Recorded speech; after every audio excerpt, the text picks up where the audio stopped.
Hi, Bible students. My name is Frank Abel, and on behalf of the Christadelphians, I would like to welcome you to view this second slideshow in the series entitled The Isaiah Scroll, Your Future Now. Your future now, yes, because the Isaiah Scroll contains God's revelation to his prophet Isaiah on a grand prophetic scale. Although many of the details of his prophecies have been fulfilled, and some are being fulfilled, others are certain to be fulfilled in the future. So the reader of the scroll can get to know his or her future now. This Isaiah scroll was found in 1947 in a cave on the northwest shore of the Dead Sea. It was an ancient scroll written on animal skin about 2,000 years ago. And most intriguingly, it was recognized for what it was on the night of November 29, 1947, the same night another miracle occurred in the city of New York in America, about 6,000 miles away.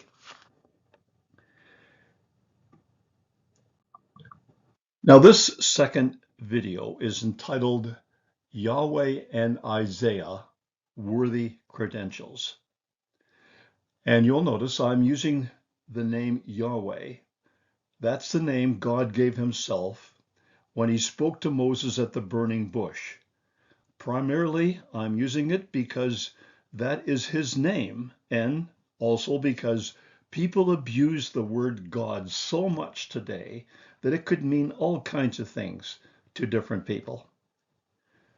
Now, if only those who discovered the scrolls and wrote the books about what was discovered had looked at the work of Yahweh and his prophet Isaiah in this book of Isaiah, it would have been a very different display, I believe, in the shrine of the book.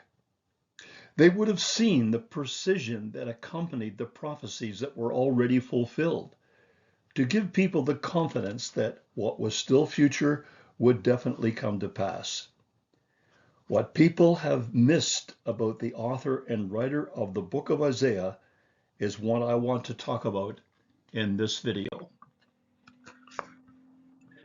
So we start off, Yahweh, the God of the Bible, he is the potter, we are the clay. That's what Isaiah wrote in the original scroll. Notice what it says. Isaiah 64 verse 8, New King James Version. But now, O Yahweh, you are our Father. We are the clay, you are our potter, and all we are the work of your hand. That's what was said in that original scroll. Yahweh, the great God, the creator of the heavens and the earth, is the potter. He's in control of world events. He sets up governors of the world as he sees fit. All the people of the world would benefit from knowing and believing that statement. Now, Yahweh's wonders need to be acknowledged. Like there's no way we're going to get used to Yahweh and the fact of his mighty things he has done, except that we show you some examples. Many times, those who should have known better did not believe Yahweh. In fact, they turned their back on the potter. We read of such a case in the book of Nehemiah, chapter 9, verses 16 and 17, New King James Version. But they and our fathers acted proudly, hardened their necks, and did not heed your commandments. They refused to obey, and they were not mindful of your wonders that you did among them. But they hardened their necks, and in their rebellion they appointed a leader to return to their bondage.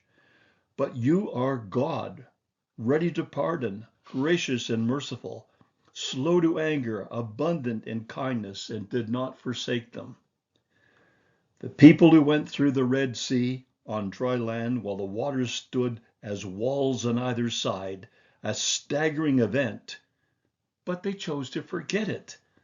They rebelled and appointed a leader intending to return to the slavery of Egypt. That's mind-boggling. Yahweh, their God, who could have destroyed them in a moment, refused to do so and showed the higher ground of mercy and kindness. You see, can we ever be so busy or feel our course in life is too important to take the time to listen to Yahweh?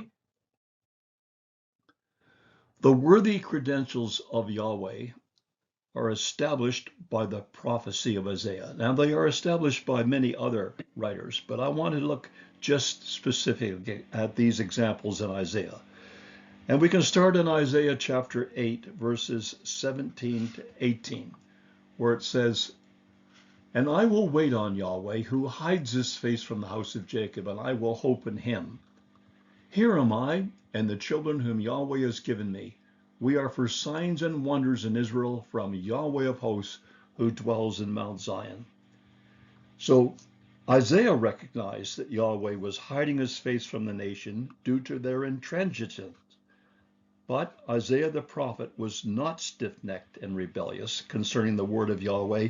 He believed it and he trusted it. And so we have this team of Yahweh and Isaiah to present what God wanted to tell the people of Israel. Now, this is one of the first examples I'd like to deal with. This is Nebuchadnezzar the two-cylinder, as it's normally called. Yahweh's word has been fulfilled precisely. You've got Nebuchadnezzar's name in that clay cylinder. This was published in 2014, so it's very helpful for us living in our day to see that people are still being able to see things that illustrate this fact. So you got a cuneiform cylinder found in the ruins of Babylon. I think it was along the old walls, recording the building of the city of Nebuchadnezzar in the period of his reign from 604 to 562 BCE. And it's worthy of noting that on this cylinder, it had this statement, as well as other things. He said, "I built a strong wall that cannot be shaken with bitumen and baked clay bricks. I laid its foundation on the breast of the netherworld, and I built its top as high as the mountain."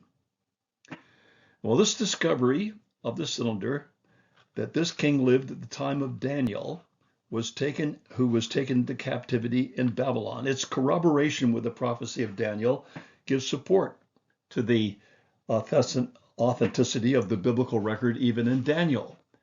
So these things that are discovered, God has put there, I think, for the purposes of solidifying the viewpoint of those who trusted in him. Now, Yahweh's word being fulfilled precisely through events in our era. Now, we want to look at a period of time, 1987 to 2003, which would take in a lot of us who are reading or listening to this video at this time. The city of Babylon is talked about in Isaiah chapter 13. It was a city that was overthrown by the Persian Cyrus in 539 BCE, and it was never to be rebuilt. So states Isaiah in chapter 13, verses 19 and 20. And it reads, "And in Babylon, the glory of kingdoms, the beauty of the Chaldeans' pride, will be as when God overthrew Sodom and Gomorrah. It will never be inhabited, nor will it be settled from generation to generation. Nor will the Arabian pitch tents there, nor will the shepherds make their sheepfolds there." So here it is, the picture of the old city, the city of Babylon, overthrown by Cyrus the Persian, never to be rebuilt. But if you look at this building closely, you will see that there's this building that's obviously not 2,500 years old, sitting right in the middle of the ruins. Is this an attempt by someone to rebuild Babylon? Yes, it is. His name was Saddam Hussein. He got started in the 1980s. Some of you may remember. This was a challenge to Bible prophecy because it was clearly stated in the book of Isaiah that it would not rise again. Bible students living through the years of Hussein's life knew it couldn't happen, but were not sure of how it would be stopped. Well, when we look at what happened, we notice in Isaiah chapter 14 that it wasn't to be rebuilt. And we note that in 2003, Hussein's building venture stopped for good. Now, this was kind of a rather famous picture. You may have seen it, and you may have heard the words that were associated with it. It was, "Ladies and gentlemen, we got him." Those were the words spoken by Paul Bremer, head of the Coalition Provisional Authority in Iraq, to announce to the world Saddam Hussein had been captured by U.S. forces. It was December 13, 2003, at approximately 8:30 p.m. local time in Iraq that Saddam was found huddled in a spider hole near the farmhouse in Adar, close to his hometown in Tikrit. Yahweh's word was vindicated. Babylon would not be rebuilt. And you can see there in the picture at the bottom, it's not really bright enough to make it clear, but you can see a little hole there. He must have somehow squeezed down there. It was covered up by this rock, and he was hiding there. Now, this was at the time when Britain and the U.S. were intent upon disposing Saddam Hussein because, well, we were told that it was because he was building weapons of mass destruction and intending to destroy Israel. But Yahweh, the God of Israel, rules in the kingdom of men, so that it was not likely that his purported making of weapons of mass destruction was the only reason that it was destroyed, or that he was destroyed. It was because this city of Babylon was not to be rebuilt, and it wasn't. And Bible students would be reinforced in believing that the Bible is right, and Isaiah and Yahweh have been faithful in what they have said to us. Now, going on, in 2 Chronicles chapter 32, verse 30, we read about the king Hezekiah. And Hezekiah, it says, stopped the water outlet of the upper Gihon and brought the water by tunnel to the west side of the city of David. Hezekiah prospered in all his works. Now, you see, we're dealing with the fact that over the period of time the Bible has been written in English, we've had a lot of people who are critics saying, well, you know, that never happened, and where's the proof that it happened? Well, some of these things have been found, and the evidence is really interesting that people found under the city of Jerusalem this tunnel, and the tunnel was related to this bringing of water from the upper Gihon down to the west side of the city of David. And people walking through here could see the pick marks to know that it wasn't always like that. Somebody had actually picked it out by the hammer and the chisel and made it, but it wasn't realized just how it happened or who it was until Isaiah's reference to a waterway was discovered by a person who had went down there and noticed, or at least a person who noticed, that there was a recording in that tunnel. And this is what the recording looked like.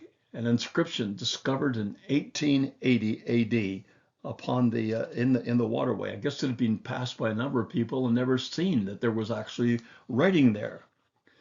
So of course, then was the big rush. Well, what does it say?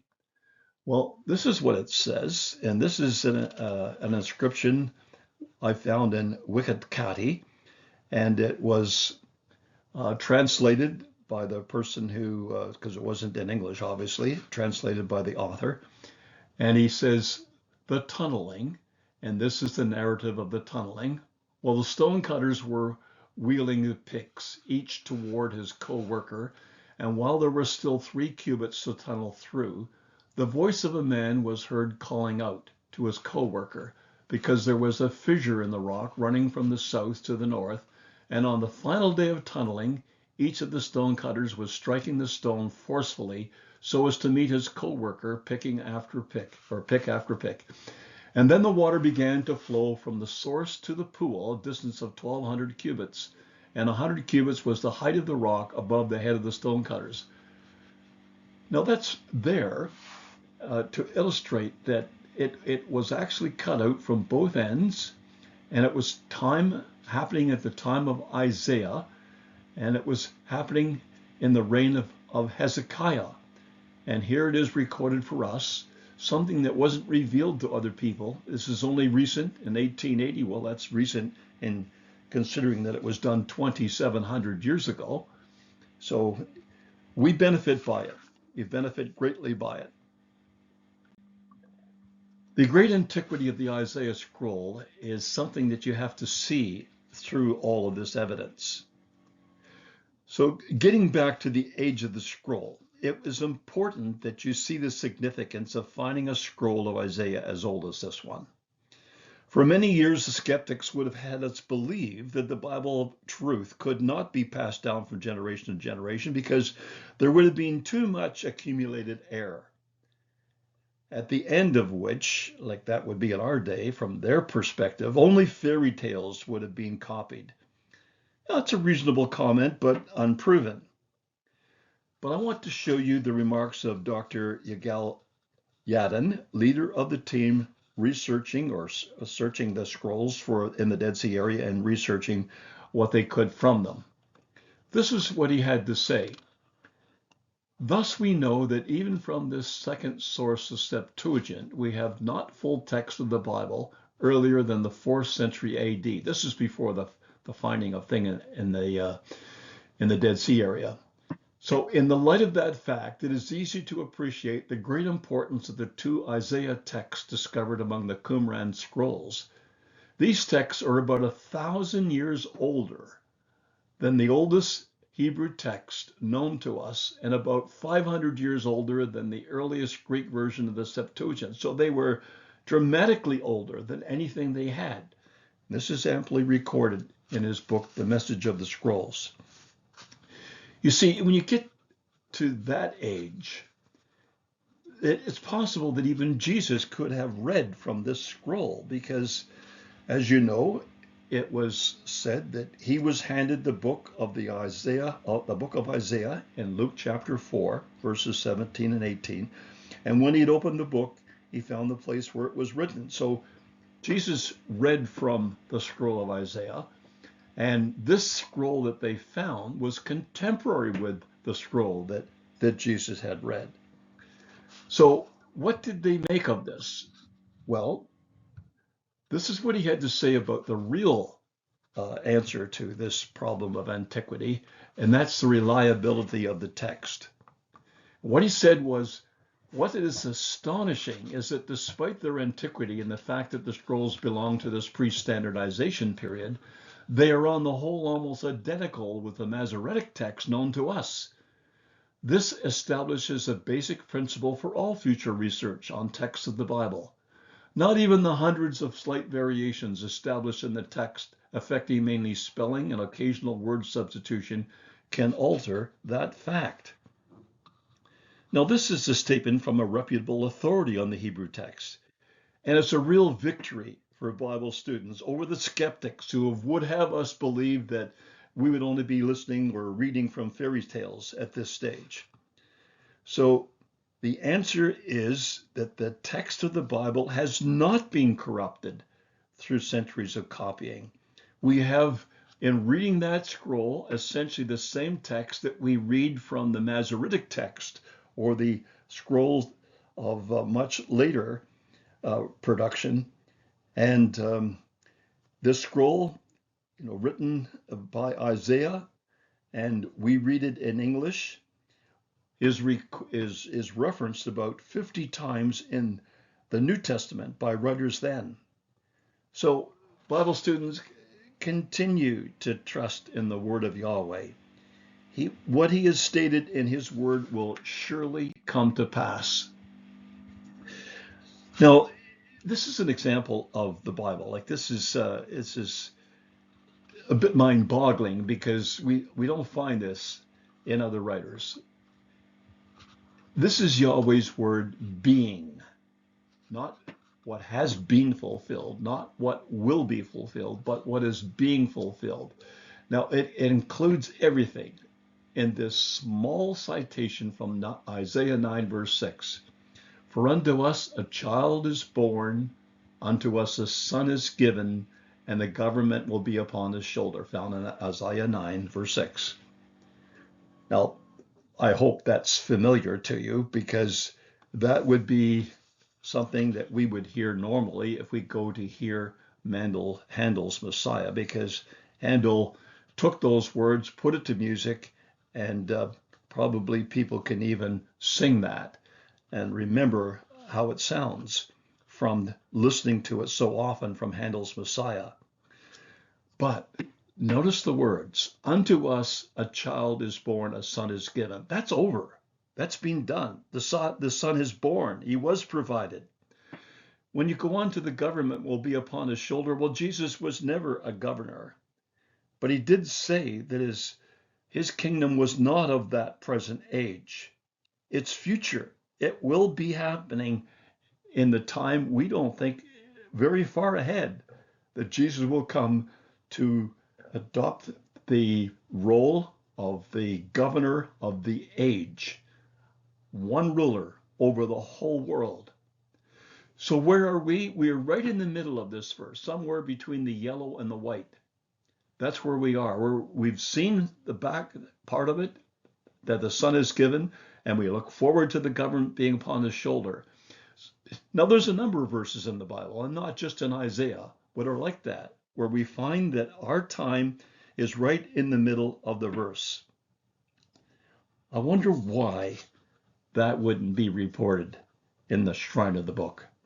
Why is it that journalists of the news media of the world don't take up that theme and give real hope to those who listen to Handel's masterpiece when they sing the words of Isaiah? So Isaiah was a true prophet.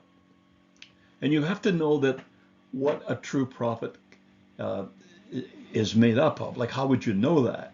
And it's clearly told to us in Deuteronomy chapter 8, verse 22. When a prophet speaks in the name of Yahweh, if the thing does not happen or come to pass, that is the thing which Yahweh has not spoken. The prophet has spoken it presumptuously. You shall not be afraid of him. So clearly from that, we know that if a person does speak in the name of Yahweh and it does come to pass, he's a true prophet. But if he speaks in the name of Yahweh, like this is particular, it's not all these other prophecies that we hear of other people of other ages. It's when a person speaks in the name of Yahweh. If it does not come to pass, you know that prophet was not true. Well, how does that relate to Isaiah? Well, we have certainly something to see about it, because, here's the book of Isaiah. It's in the shrine of the book. You can see what people have done to display it, but you will not find any comment on this idea of being a true prophet. Where is the evidence displayed about this? You see that the shrine of the book, it's very quiet in there, but the silence is deafening when you're looking for something and you can't find it. The scroll jar, the leather scroll, is there, but nothing about the message. And it makes you ask the question, do the people really think that the jar or the leather on which the scroll was written is more honorable than the message? Well, that would be clearly to get it wrong. But since there's nothing there, then why make anything of the scroll? Why make anything of the jar? Why make anything of a find of this at all if it's not significant in what it says? That's the point I'm trying to make in you seeing the value of looking at what is in the scroll. Now look at this. This is another area where we can establish the credentials of Isaiah. Now this is an aerial view of a fairly recent one, because you can see not only what we would recognize as the temple, and we can, in Jerusalem, the old city, we can see the walls there, and we can see on the southern side of it a lot of excavations. It looks like just a place of old civilization. It's all being dug out and opened up. Well, that's what happened 2,700 years ago. Like they are finding things in the excavation of that area that date back, that's right down here in this bottom part, that go back to the time of David the king, 2,700 years ago. And what are they finding? Well, here's a closer look at it. And I want you to just notice, if we go to the first chapter of Isaiah, the first verse, what it says is, the vision of Isaiah, the son of Amos, which he saw concerning Judah and Jerusalem in the days of Uzziah, Jotham, Ahaz, and Hezekiah, kings of Judah. Very valuable that we know that, because what I want to show you relates Hezekiah and Isaiah together. Well, that's what Isaiah said. He prophesied in the reign of Hezekiah. Well, then just look at this. You see, if we look at what people are finding, and this is pretty recent, like this is 2015. Our generation is really benefiting from the fact that they're digging and looking more and more for the archaeology of the time period of David and Solomon, and of course Isaiah and other prophets. Well, this person is Dr. Elliot Mezar, an Israeli archaeologist, and quite regarded in Israel as an archaeologist. And here's something that was reported in the Biblical Archaeological Review by Brian Thomas in 2018. So although she found it 3 years earlier, it wasn't reported to 2018. They had time to think about it and think it over. Well, they found 2 seals. Now, this is not unusual, because when you're digging through the ruins of civilization, quite often you do find seals. But on these particular seals, they were found 10 feet apart at the same level.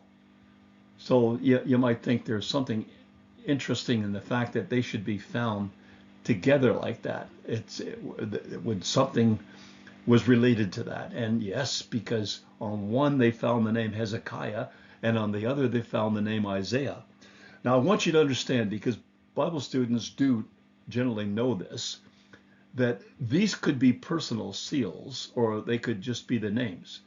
They were not personal seals, as far as I can understand what they've said. They were seals that contained the names, both Hezekiah and Isaiah. Well, it's really interesting that they found the same names as we find reported in the very first verse of Isaiah, because he was reporting at the time of Hezekiah.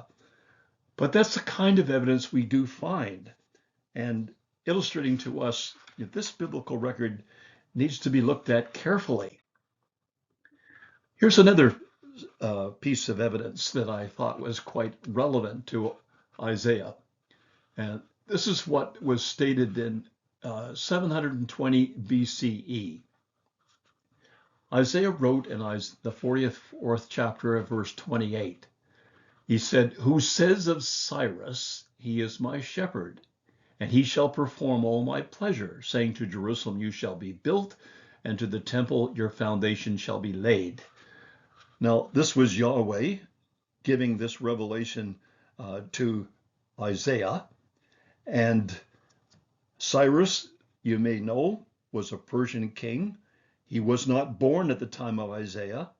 These were words that would be actually fulfilled by 100 years at least later on. And one of the things that was really very fascinating about this is that the words of Yahweh say that this man will say to Jerusalem, you shall be built, and to the temple your foundation shall be laid. Now, this was a foreign king. What did he know about Jerusalem? What did he care about the people of Israel? And yet he was prepared to do something that Nebuchadnezzar the king, which he defeated in battle, or at least Babylon. Nebuchadnezzar would have been dead at the time of Cyrus, but he defeated Babylon and took possession of it. And it is quite valuable to know that this is exactly what was found on a Cyrus cylinder written in 529 BCE, found in 1879. It was a cylinder inscribed in Babylonian cuneiform on the orders of the Persian king of Cyrus the Great after he captured Babylon. And it was saying the very things that we have been looking into here, that Jerusalem would be built, and as the temple would be built, and the people would be able to go back. That is pretty spectacular evidence, I think.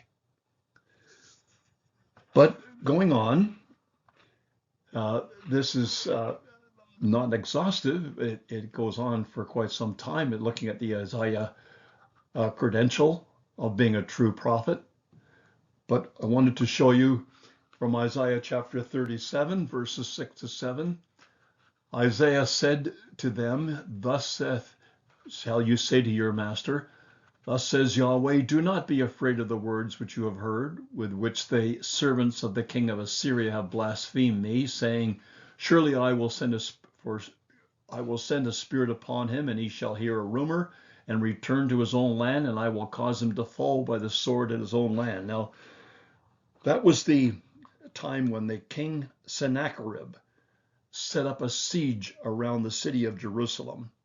And he had been coming through city after city, kingdom after kingdom. Nobody could stand up to Sennacherib. And he came there and he boasted that neither would Yahweh deliver the city out of his hands.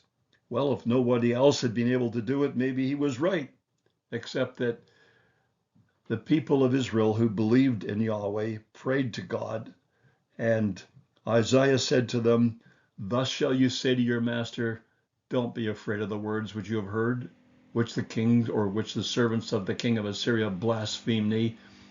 I will send a spirit upon him, and he shall hear a rumor and return to his own land." Well, that's exactly what happened.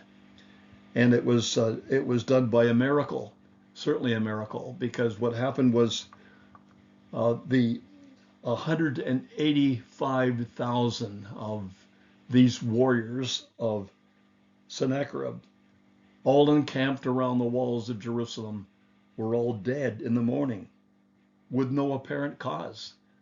They were just dead.